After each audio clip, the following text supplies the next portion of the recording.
এটা হলো উত্তম কাজ, দুনিয়ার মধ্যে সবচেয়ে উত্তম কাজ এটাই।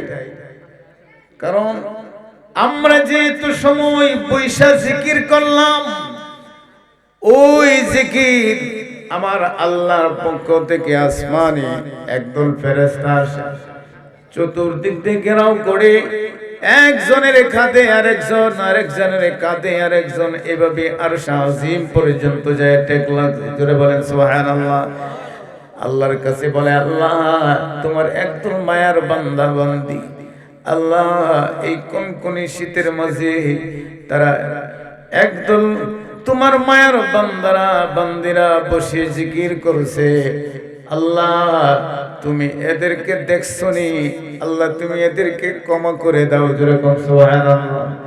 আমার আল্লাহ গো ফেরেশতারা আমি ক্ষমা করে দিব, তোমরা সাক্ষী থাকো আমি যারা আজকের এই মাহফিলের মধ্যে আমি আল্লাহর জিকির করেছি, আমার বন্ধুর উপরে দুরূদ শরীফ পড়েছি, আমি আল্লাহ তাআলা এদের জীবনের সমস্ত গুনাহগুলি মাফ করে দিলাম। যেরকম সুবহানাল্লাহ।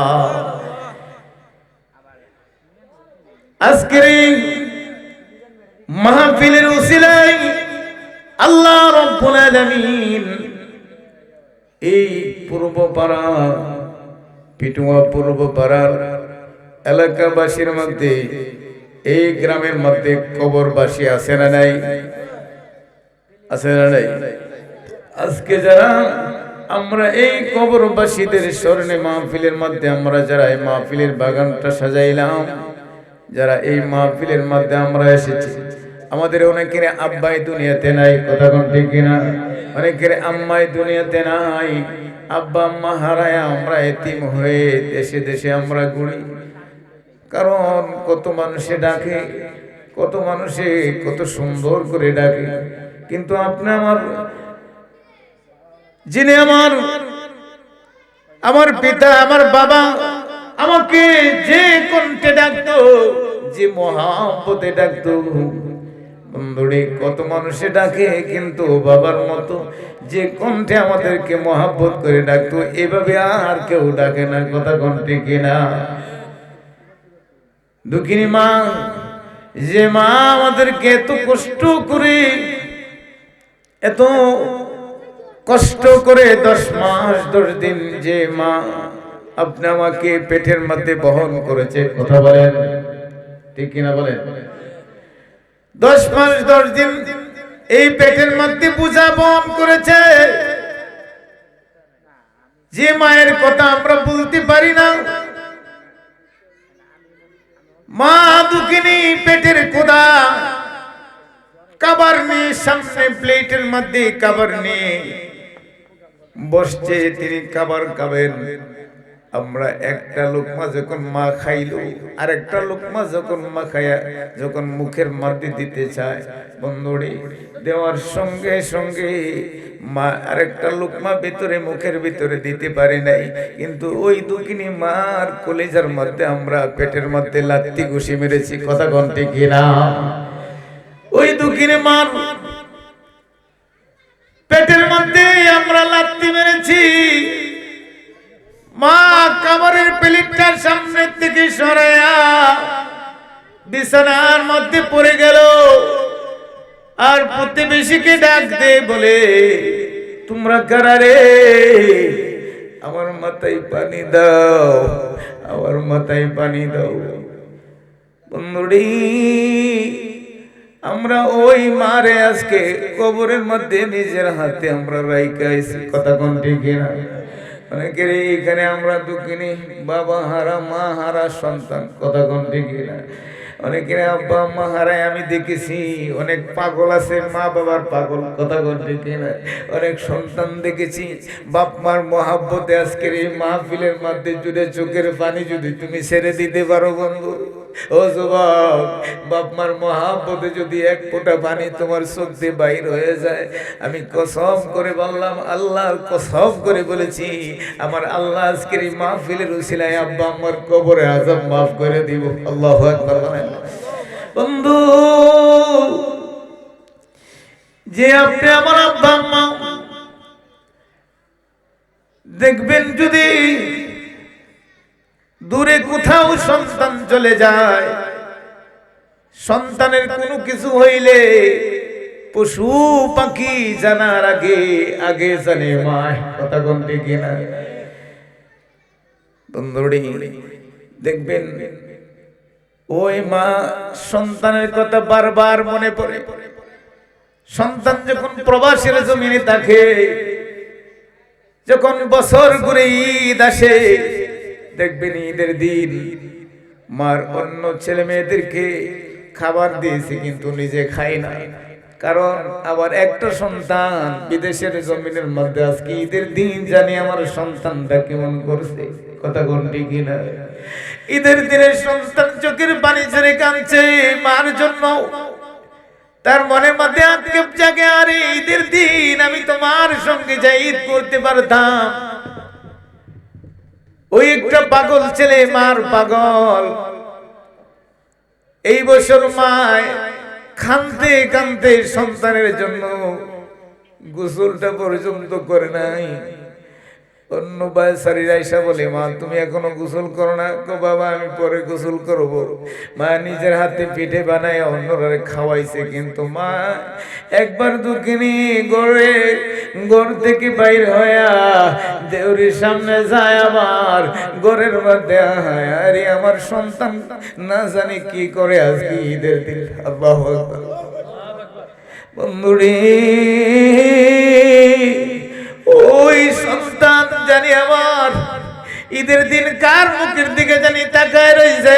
আমরা তো পিঠা খাইলাম, সেমাই খাইলাম, এই চিন্তা কিন্তু আর কেউ করবে না, একমাত্র আপনি আমার গর্ভধারণী মা ছাড়া। কথা কোন ঠিক না বন্ধুরে? আমরা আজকে যাদের মাধ্যমে এই দুনিয়ার মধ্যে আসি, যাদের মাধ্যমে পিতা মাতার মাধ্যমে তো আমরা এই দুনিয়াতে আসছি। কথা কোন ঠিক না? পিতা মাতার মাধ্যম হয়ে কিন্তু আমরা দুনিয়াতে আসছি। আর এই আজকে এই সমাজের মধ্যে একদল মুসলমান মসজিদে যায়, নামাজ পড়ে, হজ করেছে, যাকাত দেয়, সব কিছুই ঠিক আছে, কিন্তু বাপ মাকে বাদ দেয় না। এরকম সন্তান আছে না? কম না বেশি? বর্তমান সমাজের মধ্যে আপনি খোঁজ নিয়ে দেখবেন, এলাকার মধ্যে 100%-এর মধ্যে 95% ছেলে বাপ মাকে বাদ দেয় না। এরকম আছে না? কথাটা কি সত্য না মিথ্যা? বন্ধুরে সমাজ কেমন জানি হয়ে গেল। কিন্তু একটা জিনিস চিন্তা করা, মেমোরির মধ্যে ঢুকাইতে হবে, বাপ মাকে মনে কষ্ট দিয়ে আপনি যদি মক্কা শরীফের ইমাম সাহেব হন, কোনো লাভ হবে না। এক লোক 39 বার হজ করেছে। কয়বার? 39 বার হজ করেছে। ওই লোকটা কেমন ব্যক্তি হইতে পারে? আমরা তো 50, 60, 70 বছর, 75 বছর, 80 বছর হয়ে গেছে মদিনাওয়ালা। আমরা মদিনার জন্য কান্দি। নবীজি রওজা মুবারকে যদি একবার যাইতে পারতাম। কথা কোন ঠিক না? আমরা এই বাংলাদেশ থেকে আমরা সাংঘাই, মনে বড় আশা ছিল যাব মদিনায়। সালাম আমি করব গিয়ে, সালাম আমি করব গিয়ে নবীর রওজায়।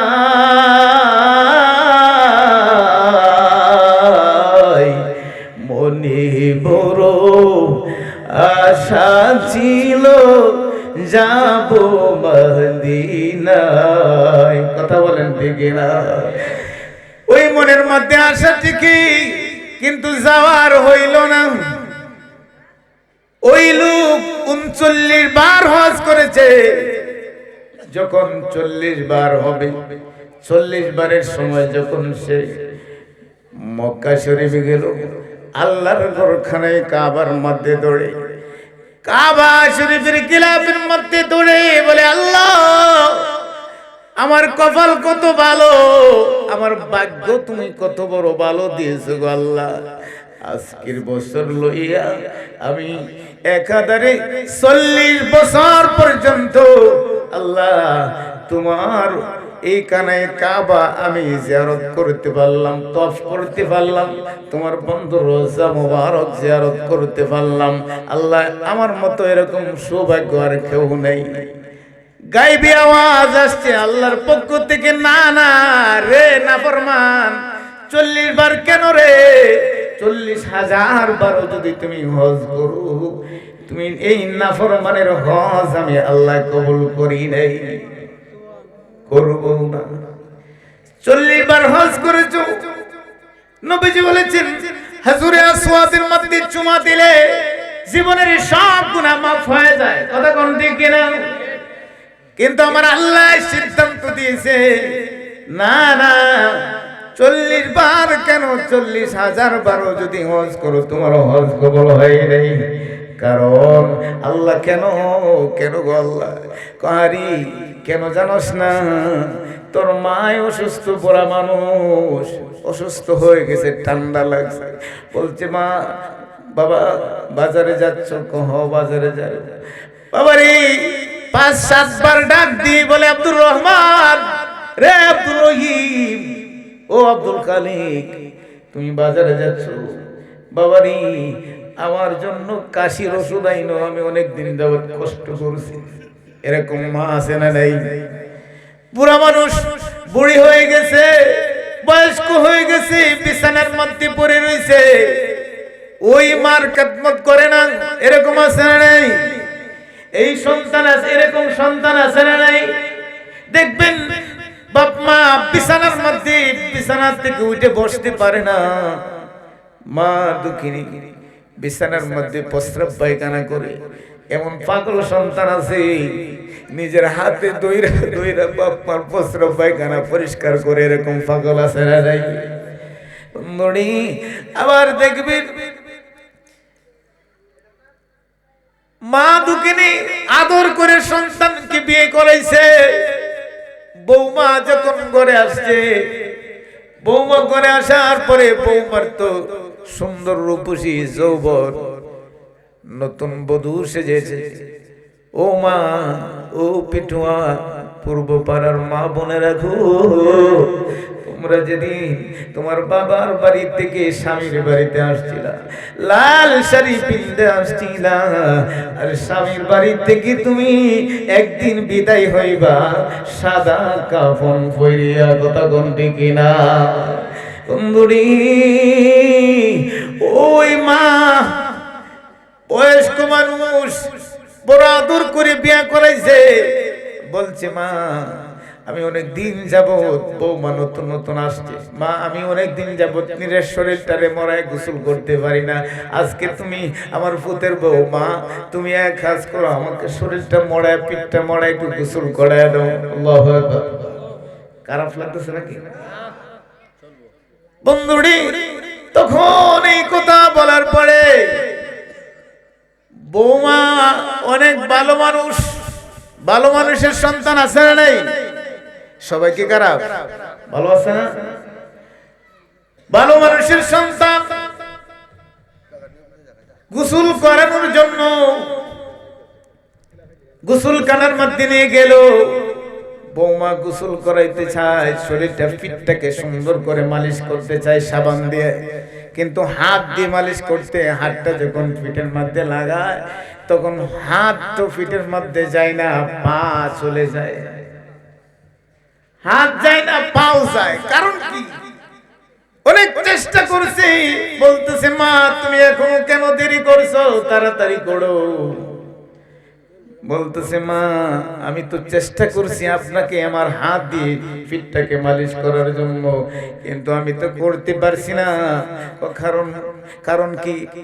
কারণ হইল আমি হাত দিয়ে আপনার পিঠ মালিশ করতে চাই, পিঠটা একটু মরায় দিতে চাই, কিন্তু আমার পা কেন জানি আপনার পিঠের মধ্যে যায় লাগে।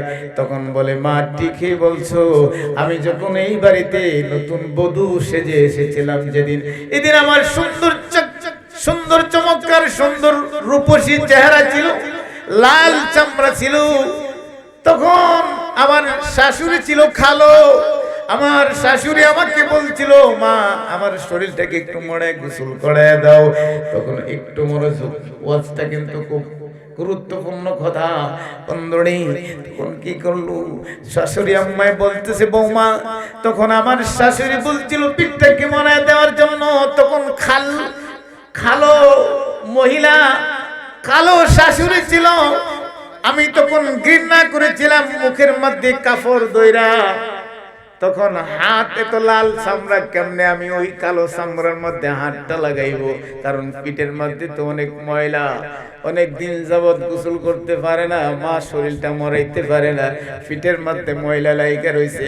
তখন পানি ডালার পরে পিঠের মধ্যে এমন ভাবে হেদা এমন ভাবে উঠছে দেখা যায়।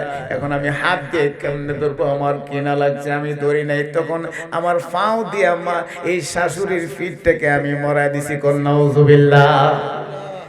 হাত দিয়ে আমি ধরি নাই, আমার পা দিয়ে মরাইছি। এই জন্য মারে, এটা আমার কপালে আছে, দাও সমস্যা নাই। কথা বলেন ঠিক কিনা? কারণ আমি আমার শাশুড়ির পা দিয়ে মরাইছি, তুমি কি আমার হাত দিয়ে মরাইতে পারবা? ওয়াজটা কোন করছি বুঝতে পারছেন তো? হ্যাঁ, আপনি যদি আপনার শাশুড়ির খেদমত আপনি করেন, তাহলে আপনার খেদমত আপনার পুত্রের বউ আয়া অটোমেটিকই করব। কথা কোন ঠিক কিনা?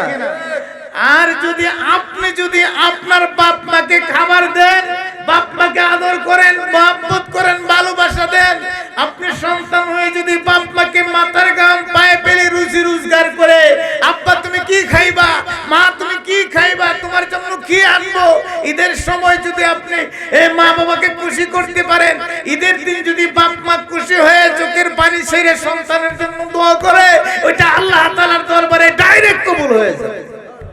আল্লাহু আকবার। আর যদি ওই বাপ মা যদি কষ্ট পায় ঈদের দিন, এরকম আছে না, আরে চোখের পানি ছাড়ে, আসল দিয়ে চোখের পানি গুলো নেই। ওই আব্দুর রহমান, তোর কষ্টের কথা আমি বলতে পারি না, তোকে আমি কত আদর করেছি, আরে কার কাছে দুঃখের কথা বলবো? এরকম কষ্ট নিয়ে অনেক মা বাবা দুনিয়ার থেকে বিদায় নিয়ে গেছে। কথা কোন ঠিক কিনা? ওয়াজটা কিন্তু একটু কড়া করে হইতেছে, কারো কাছে মধুর মতো লাগতেছে, কারো কাছে একটু বিশ্বের মতো লাগতেছে। কথা কোন ঠিক কিনা? অনেকের কাছে কিন্তু ভালো লাগতেছে, যারা বাপ মার পক্ষে এই সন্তানের কাছে মধুর মতো লাগছে। আর যারা একটু আরা আছে, একবার একটু ভেবে চিন্তা করি, বাপ মা ছাড়া তো আমরা দুনিয়াতে আসতে পারতাম না। কথা কোন ঠিক কিনা? আমার আল্লাহ বলেন, আমার খাওয়া নাই, আমার ঘুম নাই, আমার নিদ্রা নাই, আমার আহার নাই, আমার কোনো ইবাদত নাই, আমার কোনো কিছুই করি না, আমার কোনো কিছুই করতে হয় না, আমি খাই না। তবু যদি বৃদ্ধ মা বাপকে কোন সন্তান যদি তুমি ছোট্টবেলায় একবার একটু চিন্তা করে দেখেন, আমরা যখন দুনিয়াতে আসছিলাম, আসার পরে আমরা কিন্তু দৌড়তে পারি নাই, বসতে পারি নাই, হাত পাও নিয়ে সুন্দরভাবে আমরা কিন্তু বসতে পারছি। আস্তে আস্তে হাত পাও নাড়াচাড়া করছি, মায়ের বুকের দুধ খায়া। কথা কোন ঠিক কিনা? শক্তি বানাইলা ও যুবক, কারে দিয়া শক্তি বানাইলা? যৌবন তোমার মধ্যে আসছি, শক্তি কারে দিয়া? মাকে দিয়া। কথা কোন ঠিক কিনা? ওই মায়ের বুকের মধ্যে তোমার জন্য 2.5 বছর পর্যন্ত খাবার রিজার্ভ করে রেখে দিয়েছে আমার আল্লাহ। কথা বলেন ঠিক কিনা? বন্ধুরি, আমরা এই মায়ের বুকের দুধ খাইয়া আস্তে আস্তে হাত পা নড়াচড়া করে আমরা বসতে পারতাম না, তখন বসার চেষ্টা করছে, আস্তে আস্তে বসে আবার পড়ে যায়, আমরা দাঁড়াইতে পারতাম না। কথা বলেন ঠিক কিনা? আমরা তখন আস্তে আস্তে করে তখন দাঁড়ানো ধরে ধরে আমাদেরকে শিক্ষা দিয়েছে, তখন কোনো কিছুর মধ্যে ধরে কোনো রকম দাঁড়াইতাম, আবার পড়ে যাইতাম, হাঁটতে পারতাম না, একটা একটা করে খাক যখন সামনে আমরা যখন খাক দিতাম আবার পড়ে যাইতাম। কথা বলেন। এইভাবে আস্তে আস্তে করে হাঁটা শিখলাম, বাসা শিখলাম। আমরা সর্বপ্রথম বাসাটা যে আমরা শিখছি, আব্বা আম্মা যে বাসাটা, এটা কিন্তু বাপ মার কাছ থেকে শিখছি। কথা বলেন ঠিক কিনা? একটু চিন্তা করেন, বাপ মার ভালোবাসা সারাদিন বাবা পরিশ্রম করে আপনি আমার এই সন্তানকে যখন বুকে লইছে, কোলে লইছে, তখন তার সব কষ্ট দূর হয়ে গেছে। সন্তান যখন আব্বু কয়ে ছোট্ট সময় ডাকে, আমরা যারা সন্তানের বাবা হইছি, কথা কন, আমরা যারা সন্তানের বাবা হইছি, আমরা বুঝতে পারছি যে সন্তানের মহব্বত কত। কথা বলেন ঠিক কিনা? আমরা যেভাবে আমাদের সন্তানকে ভালোবাসি, মহব্বত করি, আমাদেরকে তো আমরা আব্বা আম্মা এভাবে ভালোবাসতো, মহব্বত করতো। কথা বলেন ঠিক কিনা? বন্ধুরি আমার, আল্লাহ বলে আমি কোনো কিছুই খাই না। তোমার ওই বৃদ্ধ মা বাপ যখন বৃদ্ধ হয়ে গেছে, হাত পাও চলাফেরা নাই, করতে পারে না, বসতে পারে না, পায়খানা প্রস্রাব নিজের ইচ্ছা মতো যা করতে পারে না, দূরে দূরে নিয়ে যেতে হয়, বা ঘরের মধ্যে কমেন্ট ফিট করে দেওয়া হয়, এরকম আছে না নাই? নিজের হাতে যে খাবারটা উঠায় খাবে এই শক্তিও নাই, প্যারালাইসিসের মতো হয়ে রয়েছে। আমার আল্লাহ কই, ও সন্তান, ও আমার বান্দা বান্দিরি, তোমার ওই বাপ মাকে ওই অবস্থায় যদি তুমি খাবার তুলে বাপ মার মুখের মধ্যে দাও, তখন ওই তোমার খাবারটা কিন্তু তোমার বাবা মা খায় না, আমার আল্লাহর মুখের মধ্যে তোমরা খাবার তুইলা দিলা। আল্লাহু আকবার বলে। কি বুঝলেন? এই খাবার কে খায়?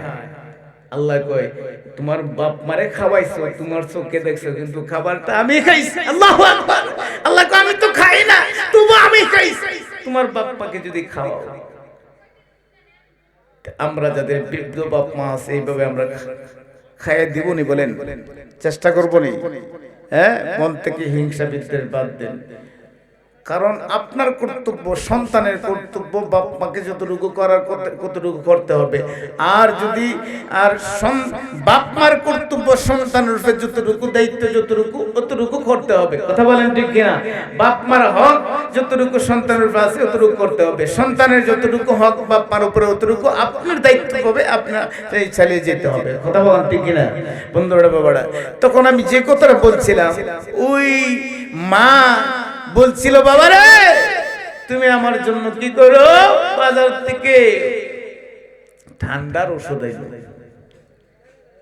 একদিন চলে গেল, দ্বিতীয় দিন আবার বলছে, বাবা রে আমার জন্য তুমি বাজারে যাচ্ছ, ঠান্ডার ওষুধ আনবা। তৃতীয় দিন আবার বললো না। 4 দিন চলে গেছে, 5 দিন চলে গেছে, 1 সপ্তাহ পরে আবার যখন এই কথা বলার পরে, তখন সন্তান তো ওই সময় তাগা যুবক, রক্ত গরম। কথা কোন ঠিক কিনা? রক্ত গরম। তখন মার এই যে কেটকেটাইছে, মা যে ডাকছে, বারবার ডাকতেছে। বৃদ্ধ হইলে একটু বেশি ডাকাডাকি করে। কথা কোন ঠিক কিনা? হ্যাঁ, একটু সন্তানকে বেশি ডাকাডাকি করে। ওই সময় কিন্তু ত্যক্ত হওয়া যাবে না, বিরক্ত হওয়া যাবে না। এক একটা ডাক আপনার কাছে মধুর চেয়েও আরো স্বাদ মনে করতে হবে। কথা কোন ঠিক কিনা? বন্ধুরা বাবারা, তখন কি করলো? 1 সপ্তাহ পরে যখন আবার বললো, বাবারে আমি তো আর সহ্য করতে পারছি, আমার জন্য কি তুই ওষুধ আনবি না? এই কথা বলার সঙ্গে সঙ্গে মাকে কি করলো? এই বৃদ্ধ মাকে ঘাড় ধরে লাথ দিয়ে উঠানের মধ্যে ফেলায় দিছে। বলেন না নাউজুবিল্লাহ। লাথ মারছে। আহারে, মাকে যখন লাথ মারছে, মা ওইরা কোমরটা বাইঙ্গা গেছে, আর আল্লাহর কাছে বলে, আল্লাহ ও আলী, এই কি ছিল আমার কপালে, এই কি ছিল আমার আশা, এই কি ছিল আমার সন্তানের আশা, আমি কি আশা করেছিলাম নে গো আল্লাহ। আমার আল্লাহ কইরে সর্বনাশ করেছি। বাপ মা যদি সন্তানের জন্য দোয়া করে 70,000 পর্দার মধ্যে কোনো পর্দা থাকে না। আর যদি বাপ মা যদি সন্তানের জন্য বদুয়া করে, এইটার মধ্যে কোনো পর্দা থাকে না। আল্লাহু আকবার বলেন। ওইটা কিন্তু ডাইরেক্ট কবুল হয়ে যায় আল্লাহর দরবারে। এটার মধ্যে কোনো সন্দেহ বা নেই। আল্লাহু আকবার। যদি বদুয়া দেয়, এটা ডাইরেক্ট কবুল। উফ, কষ্ট হয়ে যায়, কি সর্বনাশ করলি রে আমার। এই যে দুঃখ পাইছে, অন্তরের মধ্যে ব্যথা পাইছে। আপনি মক্কা কেন, মদিনা কেন, আজীবন যদি আপনি যাওয়া আসা করেন, কোনো লাভ নাই। আপনি যদি সারা জীবন সেজদাত পড়ে থাকেন কোনো লাভ হবে না। এই জন্য পিতা মাতার খেদমত করা লাগবে। কথা কোন ঠিক কিনা? হ্যাঁ, নবীজিকে ভালোবাসতে হবে নিজের জানের চেয়েও বেশি। এখানে রাখছি, একটু পরে আসছি। ওই ঘটনাটা বলছিলাম, 40 বার যে হজ করলো, হ্যাঁ, তখন ওই 40 আমার আল্লাহ কয় তোর মায় তোর জন্য বলছিল ওষুধ আনার জন্য, তুই এই ওষুধের বিনিময়ে মার লাত্তিতে করতে ফলাই দিছিলি না, কোমর ভাঙ্গে রয়েছে, এই মায় তো আমার কাছে নালিশ দিছে, এটা তো তোর দরবার করবে। তুই এই 40 বারে কেন 40,000 বারও যদি হজ করিস কোনো লাভ হবে না। জামানার মুজাদ্দিদ ওই বছর হজ করতে গেলেন। এই মুজাদ্দিদ আল ফিসানি রাহমাতুল্লাহি আলাইহি স্বপ্নে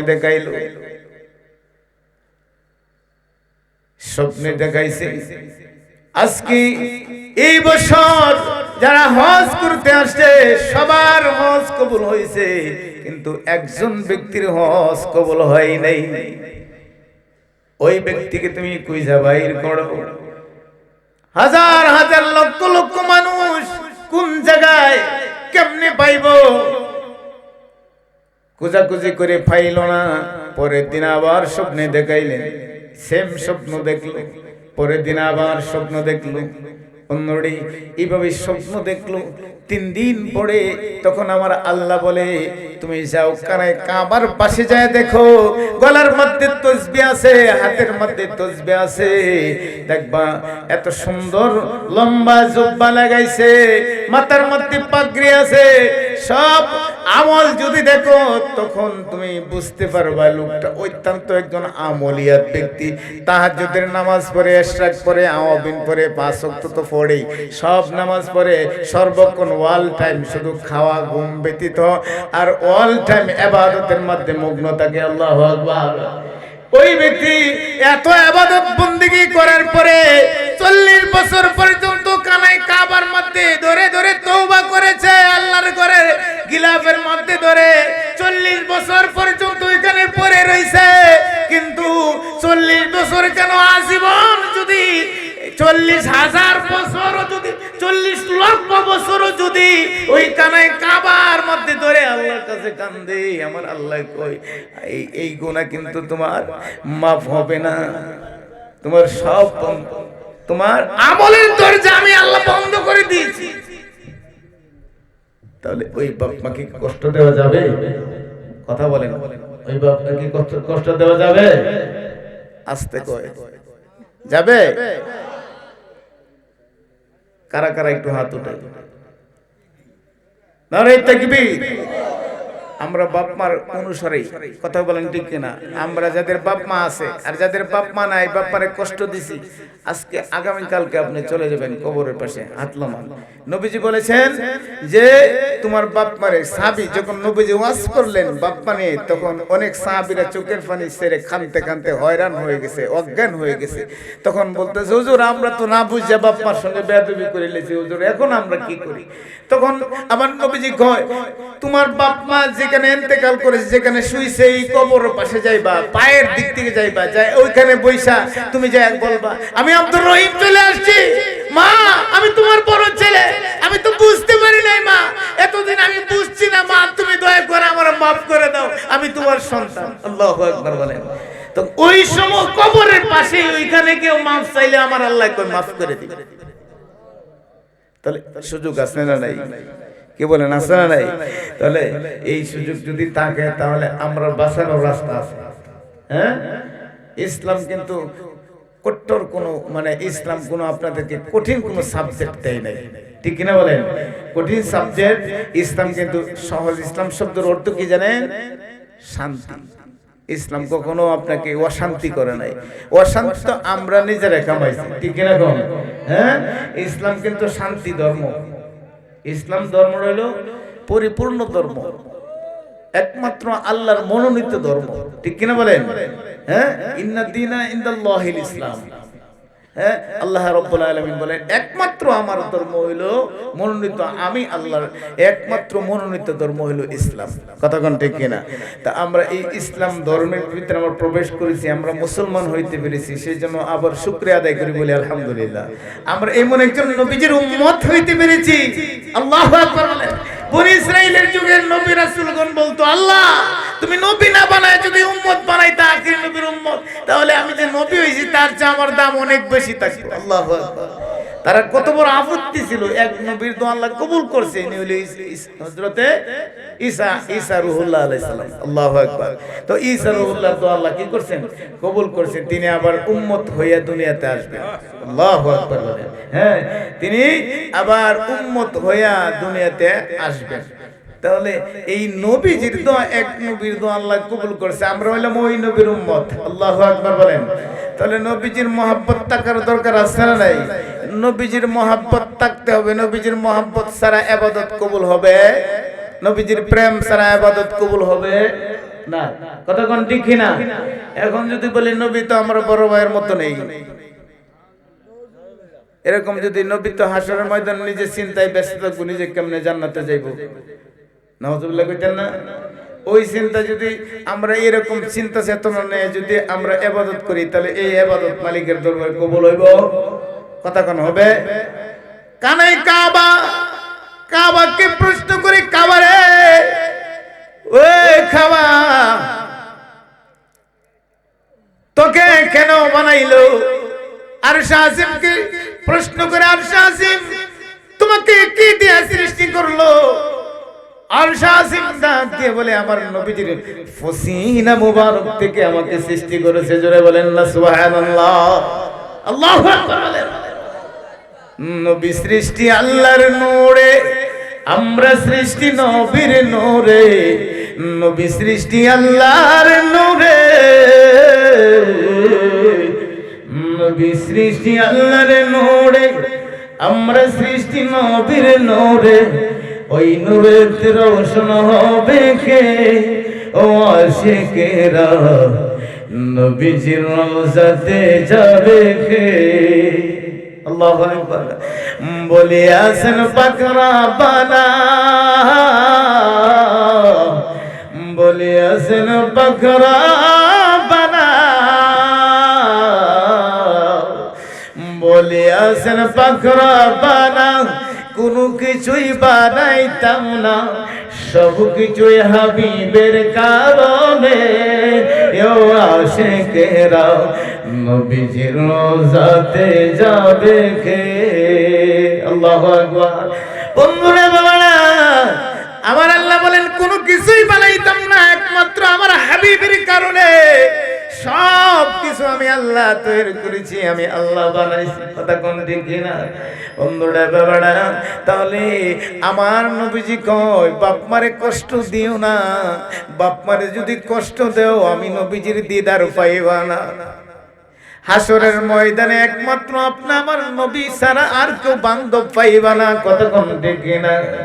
হাসরের ময়দানে বান্ধব হইলে একমাত্র আপনি আমার দয়াল নবীজি। কারণ আমার আল্লাহ কই হাসরের মাঠের মধ্যে আমি আল্লাহ সেদিন কাহার হয়ে থাকবো, আমার কোনো দয়া থাকবে না, আমার কোনো মায়া থাকবে না। সেদিন আমি সঠিক বিচারের প্রতিত্ব করব, আমি মিজানের পাল্লা টাঙ্গাইব, ওই মিজানের পাল্লার মধ্যে নেকি বুদ্ধি ওজন দেওয়া হবে। ফামাইয়া আমাল মিসকালা যাররাতিন খাইরান ইয়ারা ওয়া মাইয়া আমাল মিসকালা যাররাতিন শাররান ইয়ারা। আমার আল্লাহ কই যাররা পরিমাণ যদি তুমি কোনো গুনাহ করে থাকো, ওইটার তোমার যাররা যারা হিসাব আমি তোমার কাছ থেকে নিব। আর যাররা যারা পরিমাণ তুমি যদি যাররা পরিমাণ কোনো নেকি করে থাকো, ওইটাও কিন্তু তোমার আমি আমলনামার মধ্যে মিজানের পাল্লার মধ্যে উঠাইব। আল্লাহু আকবার।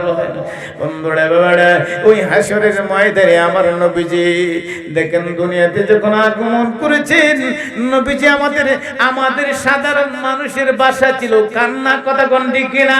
আমরা যে হুয়া হুয়া করে খাচ্ছি, কিন্তু নবীজি এই দুনিয়াতে যখন আগমন করেছেন তাশরীফ এনেছেন, নবীজি সিজদারত অবস্থায় আগমন করেছেন। সুবহানাল্লাহ কোন?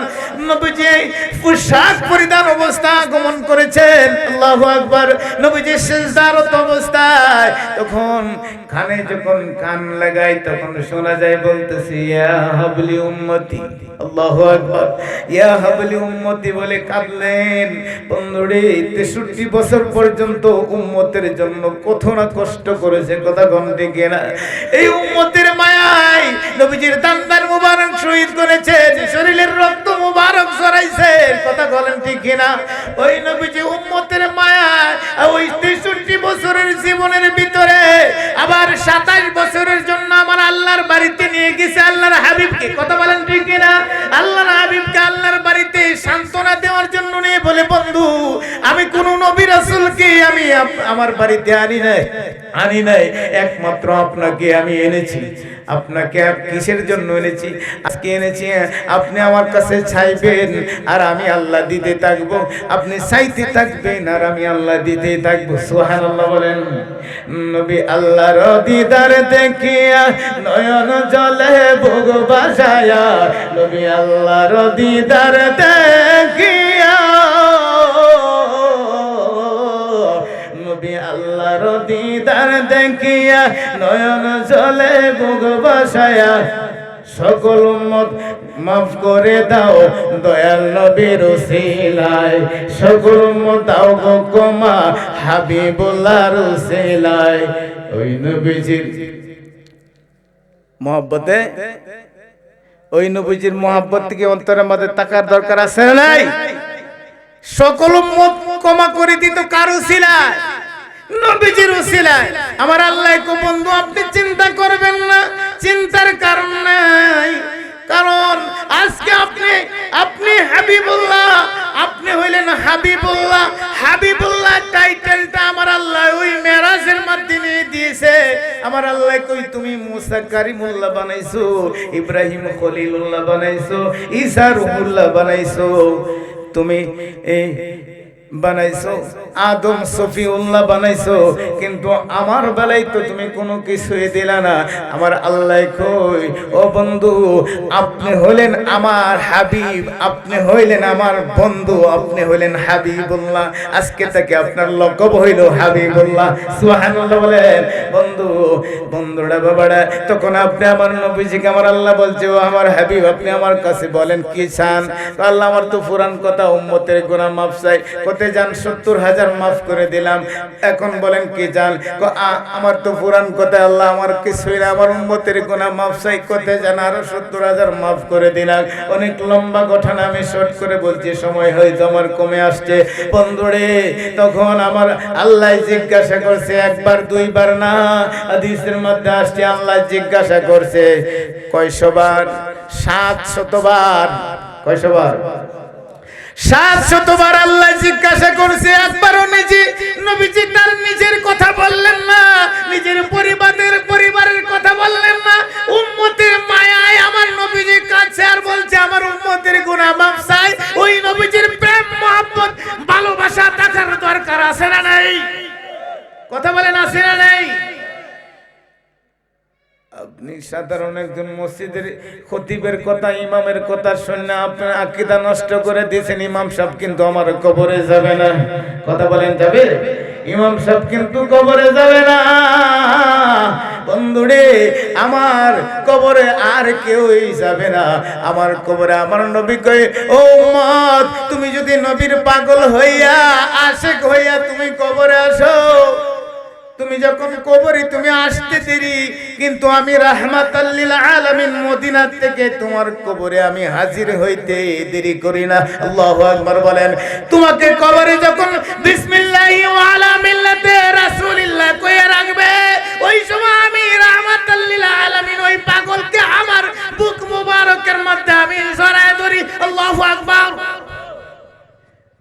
ওই নবীজির মহব্বত থাকার দরকার আছে না নাই?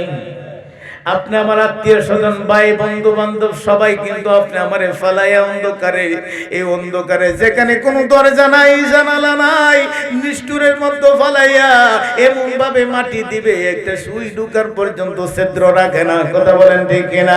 সবাই ফালাইয়া চলে আসে। আমার নবীজি কয় যখন তোমার কেউ থাকবে না, যখন তোমার কোনো বন্ধু থাকবে না, কোনো বান্ধব থাকবে না, যখন তোমার কেউ নাই, তুমি যখন অসহায় হয়ে যাইবা, ওই সময় আমি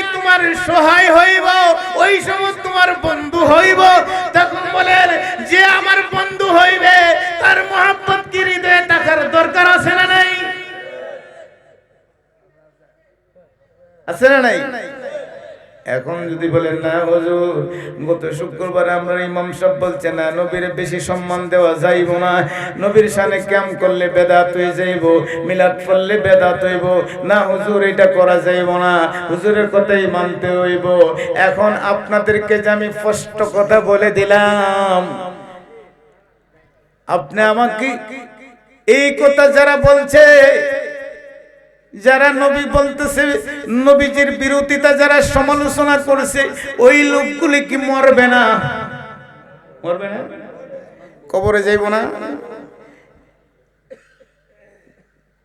একদল মুসলমান আছে দেখেন, নিজের বিবেকমান একটু চিন্তা করেন, আল্লাহ কিন্তু বিচার করবে, জ্ঞানের বিচার, ঠিক কিনা বলেন? কিসের বিচার করবে?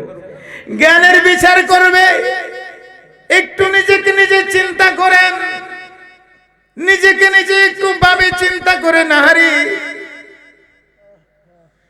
মৌলানা আকবর আলী হুজুর কি বলে গেল, কথাটা তো আসলে সত্যই।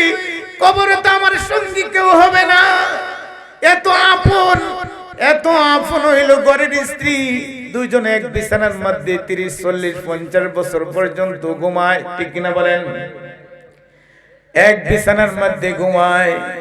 কিন্তু বন্ধুরে, আজকে যদি আমি যদি মারা যাই, আর যদি বলা হয় অন্য মহিলারা যদি আয়সা বলে তোমার স্বামী মারা গেছে, আজকে রাত্রটা তোমার স্বামীর সাথে তুমি একা খাটাও, থাকবে না বাগবে? কি বলে? থাকবে না বাগবে? থাকবো না, তোমার 5,000 টাকা দিব, তুমি রাতটা একা একা থাকো, থাকবো? কার লগে সংসার কাটাইলেন 50 বছর আর 40 বছর, এত বিবির সারা কিছু বুঝছে না। আছে না নাই? বিবির মহব্বত, সন্তানের মহব্বত, ভাই বোনের মহব্বত, মা বাবার মহব্বত, এমনকি তোমার নিজের জানের চেয়েও আমার নবীকে মহব্বত বেশি ভালোবাসতে হবে। কথা বলেন ঠিক কিনা? যদি তুমি বেশি ভালোবাসতে পারো তাহলে তুমি হইলে ঈমানদার। আর আমার নবীজি বলেন ইমানদার, ইমানদার কবর যাইতে দেরি, আমি নবীজি তাকে রিসিভ করতে দেরি করি না। মৃত্যু তো হবে, এর থেকে তো কেউ বাঁচা যাইব না, বাঁচান যাইব? মৃত্যুর হাত থেকে, আজরাইলের হাত থেকে কি আমরা বাঁচতে পারবো? গ্রেফতারি কিন্তু হয় লাগবে, গ্রেফতারি কিন্তু আপনি আমার জন্য রশি লেগে ঘুরতেছে, কোন দিন জানি লাগায় ফাঁসি, ঠিক কিনা বলেন? কোন দিন ফাঁসি লাগায় দিব এটার কোনো টাইম টেবিল নেই, কোন সময় কোন টাইমে এটা কারো জানা আছে? জানা নাই। যেহেতু জানা নাই, মৃত্যু কিন্তু আপনি আমার এই জন্মের আগে আল্লাহ কইছেন, এই কুরআনের মধ্যে আল্লাহ তাআলা এই সূরা বাকারার মধ্যে আল্লাহ তাআলা বলেছেন যে তাবারাকাল্লাযী বিয়াদিহিল মুলকু ওয়া হুয়া আলা কুল্লি শাইইন কাদির আল্লাযী খালাকাল মাউতা ওয়াল হায়াতা। মউতের কথা কিন্তু আগে আইছে, কথা বলেন ঠিক কিনা? মউতের কথাটা কেন আগে আসছে? কারণ মরণ তো কোন সময় হবে এটার কোনো কি নাই, সিক্রেট নাই, আছে নাই? কারণ সন্তান ভূমিষ্ঠ হয়েছে, দেখা গেছে মার গর্ভের থেকে ভূমিষ্ঠ হয়ে লড়াছাড়া দিছে, শেষ, ঠিক কিনা? কোন একদিনের 1 ঘন্টার আয়ু পাইলো না, 10 মিনিটের আয়ু পাইলো না, আবার দেখা গেছে 1 দিন তাহে, 5 দিন তাহে, 1 সপ্তাহ তাহে, 1 মাস, 6 মাস, 1 বছর, 5 বছর, এরকম আছে না নাই? 5 বছর বয়স হয়েছে, আবার দুনিয়া থেকে বিদায় লয়ে গেছে, আল্লাহ লয়ে গেছে, কারণ তার এই পর্যন্তই হায়াতের জিন্দেগি ছিল, ঠিক কিনা বলেন? আমরা কিন্তু মরার জাত, আমাদের মৃত্যুর স্বাদ কিন্তু সবারই গ্রহণ করতে হবে। আজরাইল কিন্তু আপনি আমার দরে দরে ঘুরে, পিছনে পিছনে ঘুরতেছে, কোন সময় জানি গ্রেফতার করে, ঠিক কিনা বলেন? যেহেতু আমাদের কোন দুনিয়ার কোন নিশ্চয়তা নাই, দুনিয়া যেহেতু থাকার জায়গা না, পরপারি দিতে হবে। মানুষ মৃত্যুর পরে সর্বপ্রথম ঘাট হইল কবর, কথা বলেন ঠিক কিনা? মৃত্যুর পরে সর্বপ্রথম ঘাট হবে কবর। আপনি কবরে যাইলে আপনাকে জিজ্ঞাসা করবে না তুমি 5 ওয়াক্ত নামাজ পড়ছিলা কিনা, জিজ্ঞাসা করবো? আগে কিন্তু এই প্রশ্ন করবে না, নামাজের হিসাব হবে হাসরের ময়দানে, ঠিক কিনা বলেন? আগে আপনাকে যে প্রশ্ন করবে মার রব্বুকা, তোমার রব কে? ওই সময় বন্ধুরি যারা রবের পাগল, রবকে যারা ভালোবাসছে, আল্লাহরে যারা ভালোবাসছে, তারা বলবে রব্বি আল্লাহ। তখন বলবে প্রশ্ন সঠিক হয়ে গেছে, যেমন উত্তর দিয়েছে, প্রশ্ন করার সঙ্গে সঙ্গে উত্তর সঠিক হয়ে গেছে। তখন বলবে 2 নম্বর প্রশ্ন, মান দীনুকা, তোমার ধর্মের নাম কি? তখন সে যদি ধর্মের অনুসারী হয়, অনুসরণ যদি পরিপূর্ণভাবে করে, তখন সে বলবে দীনি আল ইসলাম, আমার ধর্ম হইল ইসলাম। কথা বলেন, আমার ধর্মের নাম ইসলাম। প্রশ্ন 2টা চলে গেলে উত্তর সঠিক হয়ে গেছে। 3 নম্বর প্রশ্ন, এই 3 নম্বর প্রশ্ন পরীক্ষা, কিন্তু ফাইনাল পরীক্ষা। কথা বলেন ঠিক কিনা? পরীক্ষা, ফাইনাল পরীক্ষা। ফাইনাল পরীক্ষার মধ্যে যদি আপনি সব সাবজেক্ট পাস করলেন, একটা সাবজেক্টের মধ্যে আপনি ফেল করলেন, এখন বলেন আপনি কি পাস না ফেল? কেন? আপনি তো সব সাবজেক্টে একটা আপনি ফেল করেছেন। এটা হলো ফাইনাল পরীক্ষা। কবরে যখন যাব, এটা হবে ফাইনাল পরীক্ষা বন্ধু। এই পরীক্ষার থেকে আমরা কেউ বাঁচতে পারবো না বন্ধুরি। এই পরীক্ষাকে লাস্টে যখন আপনি আমাকে প্রশ্ন করবে, লাস্টে যখন আপনি আমাকে যে প্রশ্নটা করবে, এই প্রশ্নটা হইল কি প্রশ্ন? মান নাবিয়ুকা মান হাযার রাসূলুন। আল্লাহু আকবার বলেন। বলবেন, যিনি তোমার কবরে, তিনাকে তুমি চিনোনি। যদি নবীর পাগল না হয়, নবীর আশিক না হয়, তখন সে কি বলবে? লা আদরি, আমি চিনি না। নারায়ে তাকবীর, নারায়ে রিসালাত, ইয়া রাসূলুল্লাহ, আহলে সুন্নাত ওয়াল জামাত জিন্দাবাদ, জিন্দাবাদ। প্রধান